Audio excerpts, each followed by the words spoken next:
नमस्कार मेरे प्रिय भाइयों बहनों। जून 2020 का जो सेमिनार टॉपिक है, उसका जो दूसरा टॉपिक है वो है कि माइक्रोबाइटम का जो प्रभाव हमारे माइक्रोसाइकिक एंड मैक्रोसाइकिक जो कॉर्पोरल स्ट्रक्चर पर किस तरह से है। तो यहाँ पर तीन चीजें आती हैं।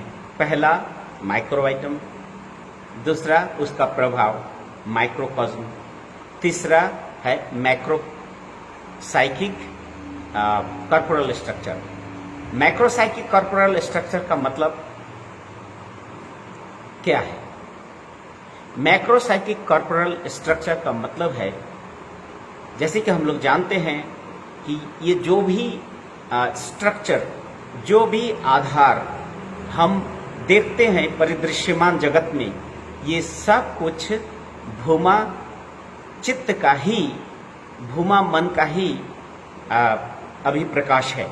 भूमा मन में ही इसका है। इसीलिए ये जो पांच तत्व है, चित्त जल पावक गगन समीरा, ये भूमा चित्त के अंदर में है। और ये जो जितने भी जैविक आधार है, ये भी भूमा चित्त के ही अंदर में ही है, उन्हीं का ही अभिव्यक्ति है।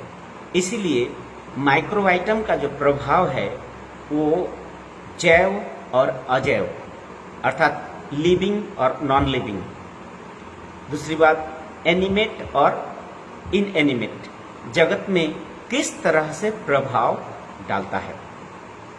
हम लोग जानते हैं कि माइक्रोबाइटम जो है वो भूमा मन का रहस्यमय उत्सरण है, इमानेशन है, रहस्य है।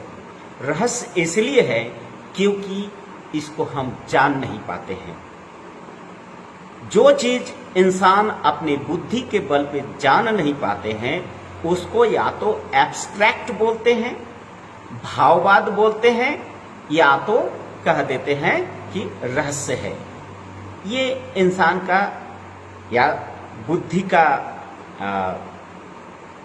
लिमिटेशन कह सकते हैं, या तो अत्यधिक बुद्धि के कारण भी एब्स्ट्रैक्ट या रहस्यमय इस तरह कह के इंसान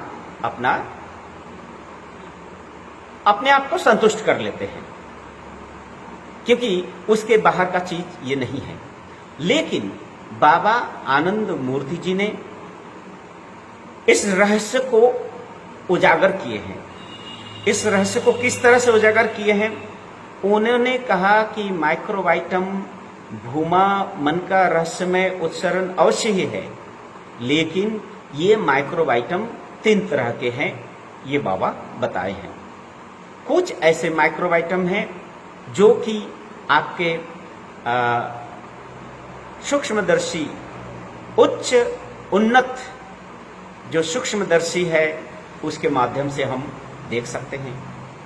दूसरा, मनुष्य के मन के या इंद्रिय अनुभूति के अंदर में आता है, उच्चतर इंद्रिय अनुभूति के अंदर में आता है, जिसको हम परसेप्शन कहते हैं। सूक्ष्मदर्शी और उच्च इंद्रिय अनुभूति के अंदर में जो आते हैं वो है जिसको हम परसेप्शन कहते हैं। और जो परसेप्शन में नहीं आता है उसको हम कहते हैं, वो है मन के अधिक्षेत्र में धारणा क्षमता के द्वारा समझ लेना, उसको बोलते हैं कंसेप्शन। धारणा, उच्च मानसिक जो धारणा क्षमता के द्वारा ही उसको समझा जा सकता है।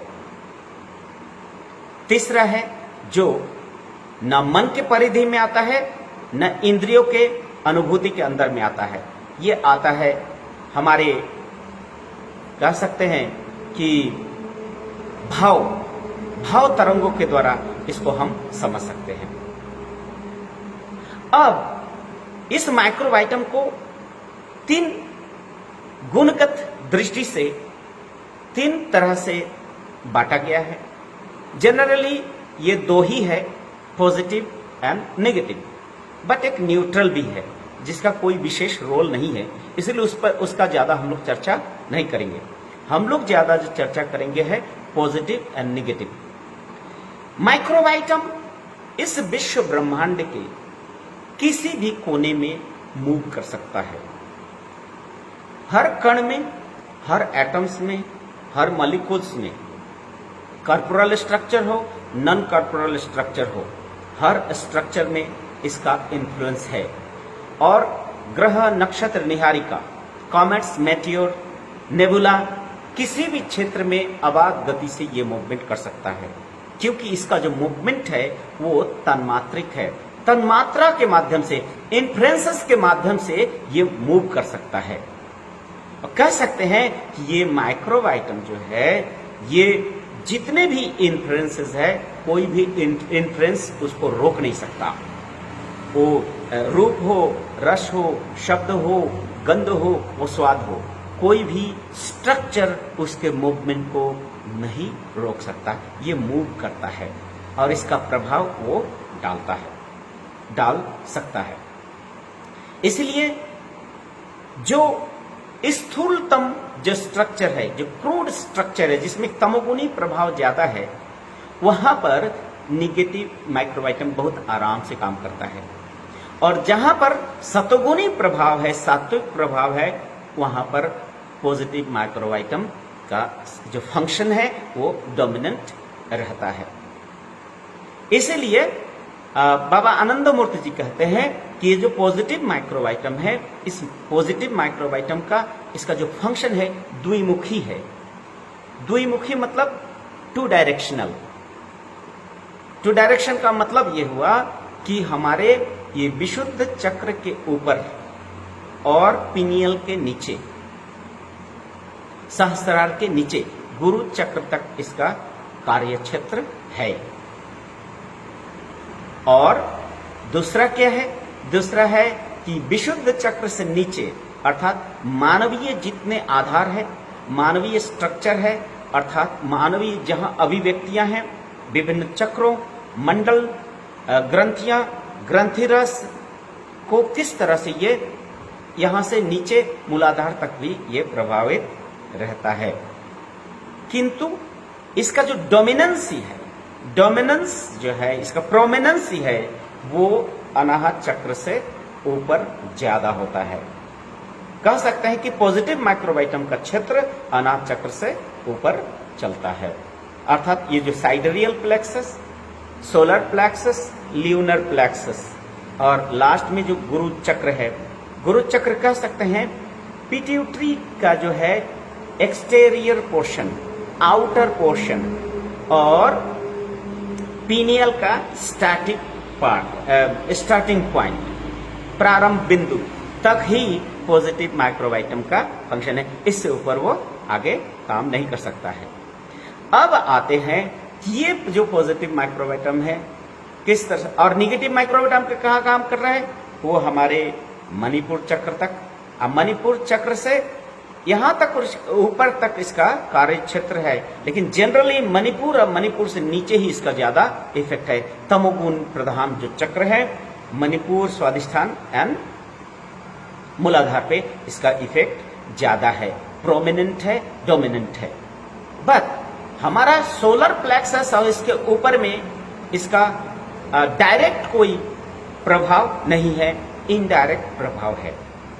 जैसे एक उदाहरण है, आप देखेंगे एक फल लीजिए, एक फल अगर वो सड़ता है, मैंगो का सीजन है, आम वो सड़ता है, एक साथ पूरा आम नहीं सड़ता है, वो धीरे धीरे धीरे धीरे वो सड़ना ऐसे तरंगे ऐसे ऐसे धीरे धीरे धीरे धीरे फैलती है, धीरे धीरे धीरे धीरे फैलती है। कोई भी चीज धीरे धीरे सड़न, ये सड़न क्या हुआ, ये तमोगुणी प्रधान निगेटिव माइक्रोबाइटम प्रभाव के कारण ये धीरे धीरे ये सड़न हो रहा है। अच्छा, तो ये डायरेक्ट पूरे फल को ग्रास नहीं कर रहा है, धीरे धीरे इस तरह फैल रहा है। तो जो पोर्शन ठीक है वो सत्वगुण है, और जो पोर्शन सड़ रहा है ये तमोगुण या निगेटिव माइक्रोबाइटम है। और एक पोर्शन ये आएगा कि न वो पूर्ण रूप से सत्वगुणी है, न ही पूर्ण रूप से तमोगुणी है, अर्थात वो जो सिल्वर लाइनिंग है, अर्थात अप्रत्यक्ष रूप में वो आपके पॉजिटिव पार्ट को भी प्रभावित कर रहा है, इनडायरेक्ट रूप में प्रभावित करता है। इसीलिए निगेटिव माइक्रोबाइटम जो प्रभाव जो है हमारे मन पे इनडायरेक्ट है, डायरेक्ट नहीं है, विचारों को इनडायरेक्ट रूप में प्रभावित करता है।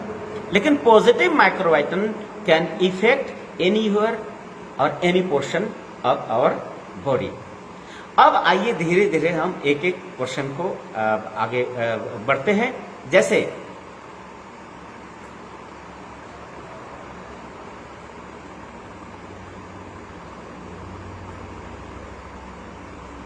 among the different plexi of the body, the different nerve centers microbiota function directly on nerve centers, indirectly on other portion and subglands of body.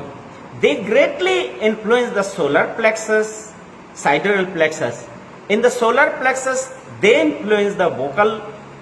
हाँ, ये जो सोलर प्लेक्सस है, सोलर प्लेक्सस का ऊपर, ये सोलर प्लेक्सस ये है, यहाँ पर क्या है हमारा, इसके ऊपर में क्या है, इसके ऊपर हमारे वोकल कॉर्ड है, हमारी दृष्टि है और हमारा ऑरिकुलर है, अर्थात हमारा कान है, हमारा आंख है, इसका भी प्रभाव, इस पर भी प्रभाव पड़ सकता है।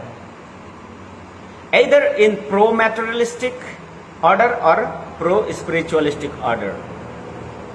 The greatly influence of solar plexus and sidereal plexus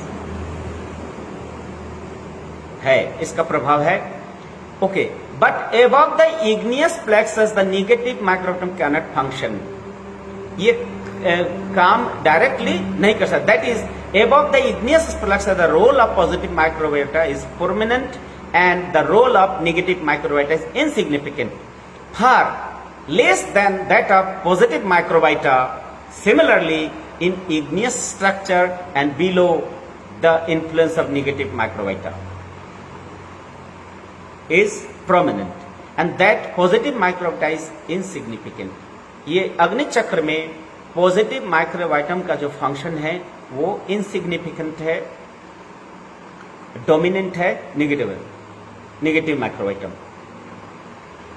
Regarding the igneous plexus or other plexi, human beings should well equipped with spiritual strength to resist the influence of negative microbiota. ये जो हमारे अग्नि चक्र है या हमारा स्वादिष्टान चक्र है, ये सब को नेगेटिव माइक्रोबाइटम के प्रभाव से दूर करने के लिए हमको पॉजिटिव माइक्रोबाइटम अर्थात आध्यात्मिक क्षेत्र में आध्यात्मिक तरंगों से उसको प्रभावित करना होगा। We have to be equipped, हमें लैस होना होगा आध्यात्मिक शक्तियों से, तभी हम निम्नस्थ जितने भी चक्रों हैं, चक्रों के वृत्तियां हैं, इस पर हम पॉजिटिव इफेक्ट डाल सकते हैं।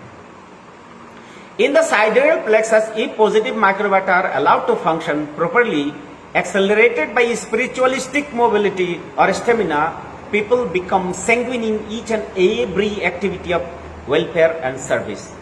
बाबा कह रहे हैं कि ये जो साइडरेल प्लेक्सस है, साइडरेल प्लेक्सस में अगर हम आध्यात्मिक तरंगों को पैदा करेंगे तो यहाँ पर जो वृत्तियां हैं, ये इस वृत्तियों में एक पॉजिटिव अभिव्यक्ति आएंगी। वो पॉजिटिव वृत्ति क्या है कि वो कल्याणकारी होगा और जनहित में उसका उपयोग होगा। वो किस तरह से, जैसे हमारे अनाहत चक्र में एक वृत्ति है जिस वृत्ति का नाम है आशा। आशा वृत्ति को अगर पॉजिटिवली अपवर्ड मूवमेंट कराते हैं तो ये नई आशाएं, नई किरण और मनुष्य को नई प्रेरणा देकर आगे बढ़ाएगा, व्यक्ति को और समष्टि को। लेकिन ये आशा वृत्ति अगर किसी तरह से नेगेटिव माइक्रोबाइटम के द्वारा प्रभावित हो जाता है, वहां पर मनुष्य में हताशा और निराशा आ सकती है। ठीक उसी प्रकार यहां पर एक वृत्ति है विवेक। विवेक का मतलब ये होता है राइट एंड रॉन्ग का जजमेंट करना, सही और गलत में जज करके, डिस्क्रिमिनेट करके सही को ग्रहण करना, यही है विवेक। आशा, चिंता, चेष्टा, अर्थात विवेक, वितर्क, विवेक, जागृत विवेक, अर्थात जिसमें ये अनाहत चक्र उन्नत हो, आध्यात्मिक शक्ति से लैस हो, तो यही विवेक मनुष्य को नित्य अनित्य को जागृत करता है। नित्य अनित्य में भेद वो समझ सकता है, खंड अखंड में भेद वो समझ सकता है, क्या शाश्वत है क्या नश्वर है, इसमें भेदभाव समझ सकता है। इस दुनिया में कौन सा रेशनल है, कौन इरेशनल है, इस भाव को विवेक के माध्यम से हम समझ सकते हैं। कौन लॉजिकल है, कौन कल्याणकारी है, कौन अकल्याणकारी है, ये भावना हम विवेक के माध्यम से ही जागृत समझ सकते हैं। ठीक उसी तरह से अगर विवेक जागृत नहीं कर पाए, तामसिकता वहां घिर जाती है, स्टैग्नेंसी आ जाती है, अर्थात विवेक का नाश हो जाता है। विवेक अगर the conscience will die a immature death, premature death, अगर विवेक का नाश हो जाता है, वहीं पर अविवेकी शक्ति जागृत होता है निगेटिव माइक्रोबाइटम के प्रभाव से। और अविवेकी शक्ति जागृत होने से मनुष्य में निहिलिज्म, ध्वंस, ये आते हैं। ध्वंसात्मक वृत्ति, मनुष्य संपूर्णतः जड़ भोग के तरह दौड़ना शुरू कर देगा।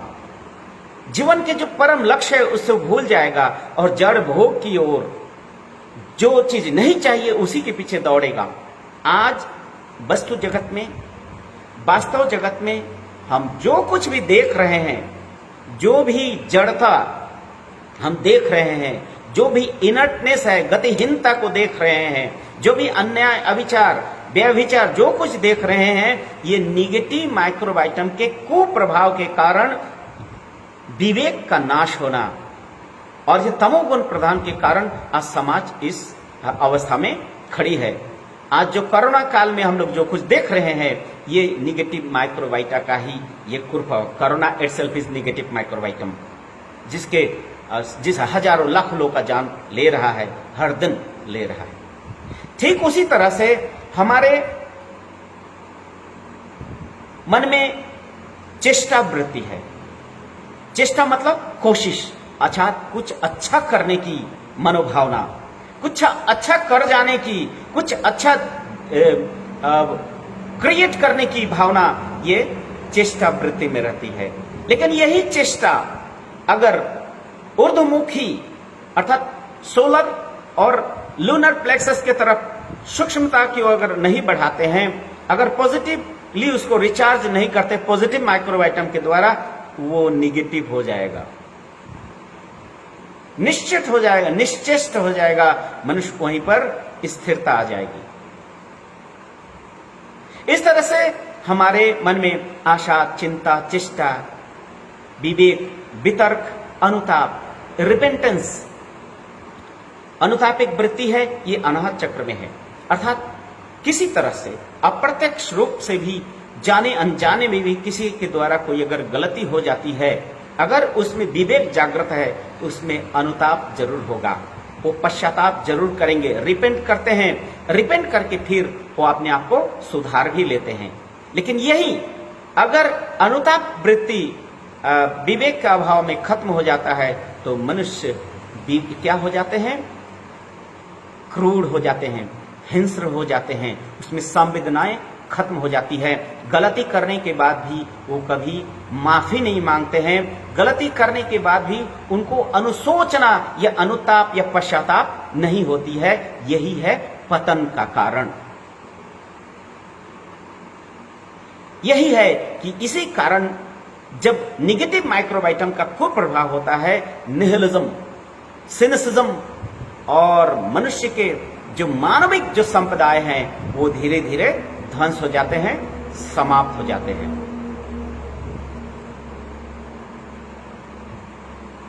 एक और एक वृत्ति है, ये यही अनाहत चक्र में जो है मोह वृत्ति।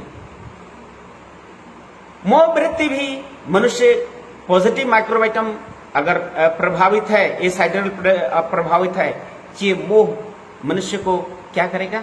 आध्यात्मिक आकर्षण, इस विश्व ब्रह्मांड में चर अचर सबके प्रति प्रेम जागृत करेगा। एक व्यक्ति नहीं, हर व्यक्ति के प्रति, सृष्टि का हर चीजों में उस परम ब्रह्म का अभिव्यक्तियों को देखेगा, सबके प्रति सेवा की भावनाएं जगेंगी। वही अगर निगेटिव माइक्रोवाइटम का प्रभाव हो गया मोह वृत्ति पर, वही इंसान की जड़ भोग की तरफ ले जाएगा, लालसा कामना की ओर ले जाएगा, स्वार्थ की ओर ले जाएगा, वस्तु के प्रति आकर्षण, मैटरलिज्म, मैटरलिस्टिक हो जाएगा इंसान, मैटर के प्रति, वस्तु के प्रति, धन संपत्ति के प्रति इतना मोह हो जाएगा कि वो अतल तल में वो डूब जाएंगे, रसातल में डूब जाएंगे।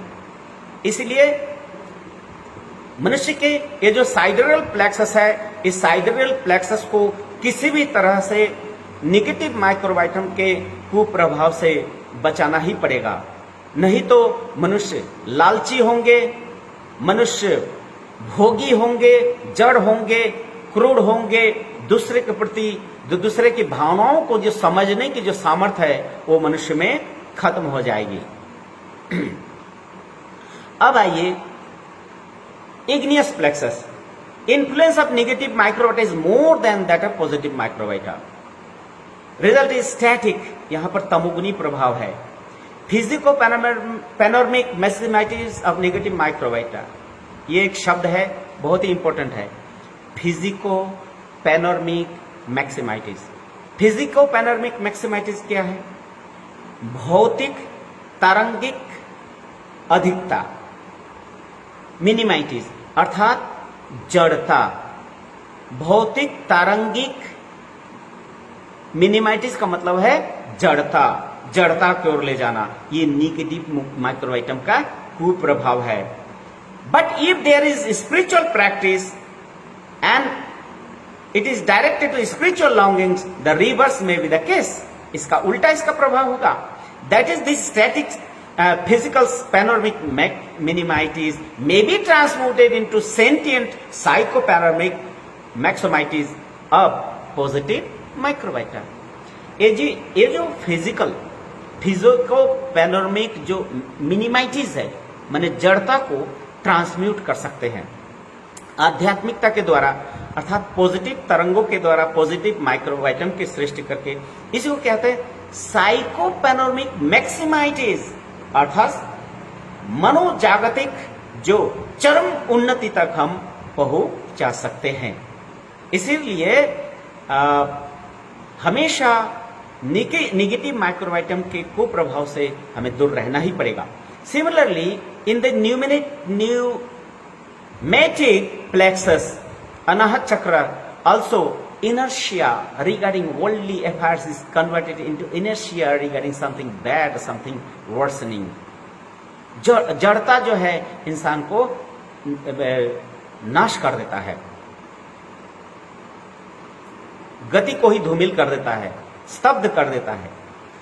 I said that the influence of positive microbiota on the human body creates sentient propensities, अर्थात हमारे शरीर पे जो प्रभाव होता है पॉजिटिव माइक्रोबाइटम का, वो सात्विक प्रभाव होता है। But I did not say anything regarding the mutative faculties और mutative propensities, because the mutative factor is not at all an attribute और वोंट और qualification, it is just a transitory phase of moving sentient to static और static to sentient. बाबा यह बताते हैं कि सात्विक जिस तरह से पॉजिटिव भावनाओं को जागृत करता है, निगेटिव इस तरह से निगेटिव ऋणात्मक भावनाओं को जागृत करता है। लेकिन यहाँ रजोगुण का क्या प्रभाव है? रजोगुण को यहाँ बाबा बताते ट्रांजिटरी है, ये कोई परमानेंट कुछ नहीं है। एक फोर्स है रजोगुण जो स्टैटिक से राजसिक सात्विक और सात्विक से तामसिकता में परिवर्तन कर सकता है। अर्थात रजोगुण के ऊर्ध्व में सात्विक, रजोगुण के निम्न में तामसिक हो जाता है। ये एक ट्रांजिटरी एक बीच का फेज है, इसीलिए इसका बहुत ज्यादा इफेक्ट नहीं है।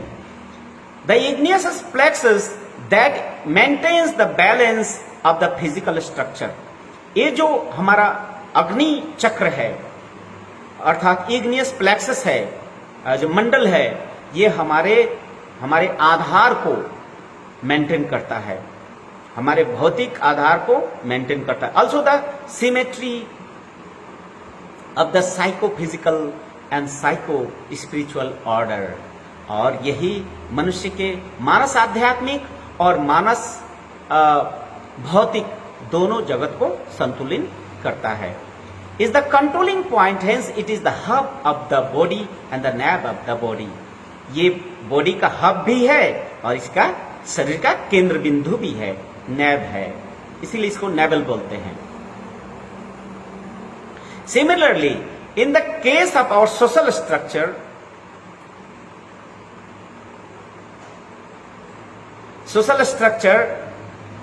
a case with the microcosmic order, the same is the case with the macropsychic order also, and the collective body as result of the influence of positive microvita and the negative microvita।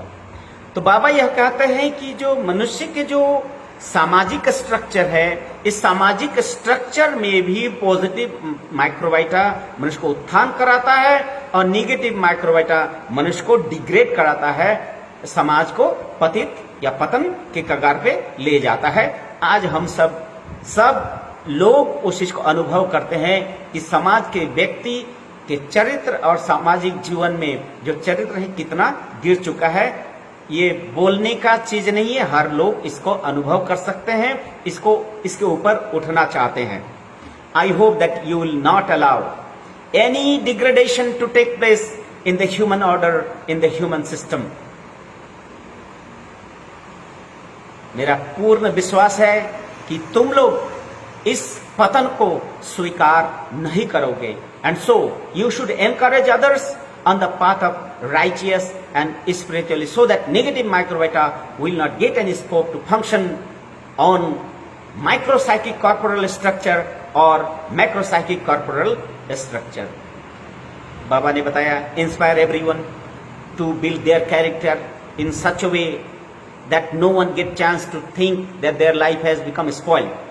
सभी व्यक्ति को inspire करो, प्रेरित करो कि अपने जीवन को बढ़िया से समुचित उसका उपयोग करें, उसका व्यवहार करें, और जीवन के अंतिम क्षण में उसको ये न समझने लगे कि उनकी जीवन व्यर्थ हो गई है, वो व्यर्थ हो गया, उसका व्यर्थ हो गया जीवन, ये सोचने का मौका नहीं देना है। इसलिए सबको स्पिरिचुअल पाथ में इंस्पायर करना है।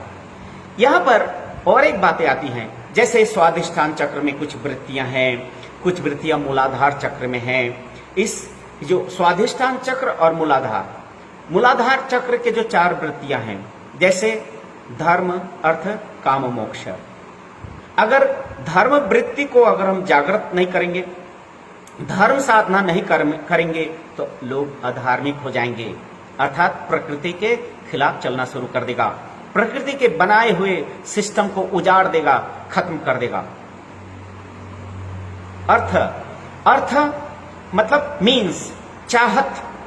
वो चाहत अगर भौतिक वस्तुओं के प्रति हो गया, वो अर्थ है। वही जब सूक्ष्मतर स्तर, अति जागतिक स्तर की ओर आदमी बढ़ने लगे, अमृत तत्व की ओर बढ़ने लगे, वही परमार्थ हो जाता है। ये परमार्थिक जो प्रभाव तभी होगा जब वहां पर पॉजिटिव माइक्रोबाइटम के द्वारा हम चार्ज करेंगे। काम एक शक्ति है। वही काम जब वासना की ओर जाता है, आदमी को ऋणात्मक दृष्टि देके ध्वंस कर देता है। वही काम शक्ति को साइको स्पिरिचुअल की तरफ डायरेक्शन दे देते हैं, वही मनुष्य को उत्थान करता है। और मोक्ष वृत्ति, मोक्ष है जीवन का लक्ष्य। अगर मोक्ष जीवन को लक्ष्य नहीं बनाते हैं तो जड़ भोग जीवन का लक्ष्य बन जाएगा। इसलिए जड़ भोग जीवन को लक्ष्य नहीं बना के मनुष्य को सूक्ष्मतर जो परमात्मिक अनुभूति है वहीं पर मनुष्य को ले जाना होता है। इसीलिए कहा जाता है कि मनुष्य को ये जो मूलाधार चक्र को भी आध्यात्मिक साधना के द्वारा इतना रिचार्ज कर दो पॉजिटिवली कि ये जो निगेटिव इसके वृत्तियों का जो मूवमेंट नहीं हो सके। ठीक स्वाधिष्ठान चक्र में भी 6 वृत्तियां हैं। अवज्ञा, मूर्छा, प्रश्रय, अविश्वास, सर्वनाश, क्रूरता। जैसे अवज्ञा, अवज्ञा का मतलब इग्नोर करना, हर चीज को इग्नोर करना। लेकिन इसी इग्नोर वृत्ति को पॉजिटिवली अगर चार्ज करते हैं तो ये इग्नोरेंस खत्म हो जाएगी। किस चीज को वो इग्नोर नहीं कर सकता, निग्लेक्ट नहीं कर सकता, हर चीज को वो समान रूप में उसको मर्यादा देने का संभावना इसमें आ जाएगा। इसीलिए अवज्ञा। मूर्छा, मूर्छा एक अवस्था है जिस अवस्था में सही गलत का बोध इंसान को नहीं होता है, और वही मूर्छा अगर पॉजिटिवली चार्ज करे तो इंसान को सही गलत का बोध अनुभव कराएगा। अवज्ञा, मूर्छा। अविश्वास अर्थात ये एक ऐसे वृत्ति है जो किसी पर भी विश्वास नहीं करेगा और खुद पर भी विश्वास नहीं करके एक जड़ अवस्था प्राप्त करेगा। लेकिन जब पॉजिटिवली चार्ज करते हैं यही विश्वास फिर अविश्वास फिर विश्वास में परिवर्तित हो जाएगा। सर्वनाश अर्थात यही सर्वनाशा वृत्ति जब मनुष्य में डोमिनेंट होता है तो इंसान को सूद बूद कुछ नहीं होता है, वो हमेशा ध्वंसात्मक कार्यों में लगा रहता है। फिर आध्यात्मिक साधना के द्वारा अगर हम रिचार्ज करते हैं, चक्रों को नियंत्रण में ला देते हैं, यही सर्वनाशा वृत्ति मनुष्य का उन्नति का पथ दे सकता है। क्रूरता, क्रूर अर्थात हिंसक प्रवृत्ता, जड़ता जहां डोमिनेंट है वहीं पर आध्यात्मिक रिचार्ज क्रूरता को सूक्ष्मता में कन्वर्ट किया जा सकता है। इसलिए वृत्तियां हैं, ग्रंथियां हैं, ग्रंथि रस है, इस पर स्पिरिचुअल अभ्यास के द्वारा, सात्विक आहार के द्वारा, सात्विक चिंतन के द्वारा, आध्यात्मिक अनुशीलन के द्वारा, अच्छे किताबों का अनुशीलन के द्वारा, सत्संग के द्वारा हमारे मन बुद्धि सबको हमेशा पॉजिटिवली ही रिचार्ज करना होगा, तभी समाज को हम ध्वंस से बचा सकते हैं। If you want to encourage positive microvitum, if you want to encourage spirituality, you must fight dogma. हाँ, बाबा कहते हैं निगेटिव माइक्रोबाइटम का कुप्रभाव है डॉगमा। डॉगमा का मतलब होता है अंधविश्वास, कुसंस्कार, भाव, जड़ता। बौद्धिक क्षेत्र में जो जड़ता आ जाती है, जब इंसान सही गलत समझ नहीं पाता है, उसी को बोलते हैं भाव जगत में जड़ता आ जाना। अर्थात इस भाव जागतिक जड़ता को खत्म करके बौद्धिक जगत को अंधविश्वास कुसंस्कार से मुक्ति देने के लिए लिबरेट करके ही मानव जगत को कल्याण के पथ पे ले जा सकते हैं। जब तक भाव जड़ता, डॉगमा, अंधविश्वास, कुसंस्कार समाज में है, तब तक इस समाज का कोई उत्थान नहीं हो सकता, कोई उठा नहीं सकता। इसीलिए हर इंसान को जो सचमुच में समाज का उत्थान चाहता है, कल्याण चाहता है, उसको आध्यात्मिक शक्ति के द्वारा, रेशनलिस्टिक व्यू के द्वारा, रेशनलिस्टिक स्टडी के द्वारा इस अंधविश्वास और कुसंस्कार, भाव जड़ता के विरुद्ध में संग्राम करना होगा। जब तक भाव जड़ता मानसिक जगत में अपना घर बना के रहा, तब तक मनुष्य के व्यक्तिगत और सामाजिक उन्नति संभव नहीं है। इसीलिए ये करने के लिए हम सबको सामूहिक प्रयास करना होगा। सामूहिक प्रयास करके ही एक सुंदर सामाजिक स्ट्रक्चर बनाना होगा, पॉजिटिवली रिचार्ज करना होगा, संगच्छध्वम संगवदध्वम की भावना रखना होगा, और हमेशा प्रभु का नाम, ईश्वर का स्मरण करके ही मन को पॉजिटिवली हम चार्ज कर सकते हैं। ये टॉपिक बाबा 31 दिसंबर 1988 आर्यू आनंद नगर में दिए थे। तो ये है रहा आज का हमारा माइक्रोबाइटम का जो माइक्रोसाइकिक जो स्तर है और माइक्रोसाइकिक जो कॉर्पोरल स्ट्रक्चर है, उसका प्रभाव अच्छा या बुरा ये रहा। अब हम लोगों को इस चीज को जन जन तक पहुंचाना है। इसलिए मेरे वीडियो अगर आप लोग को अच्छा लगा हो, प्लीज ज्यादा से ज्यादा इसको आप सब्सक्राइब करें, शेयर करें, जिससे कि ज्यादा से ज्यादा लोगों तक पहुंच सके। धन्यवाद।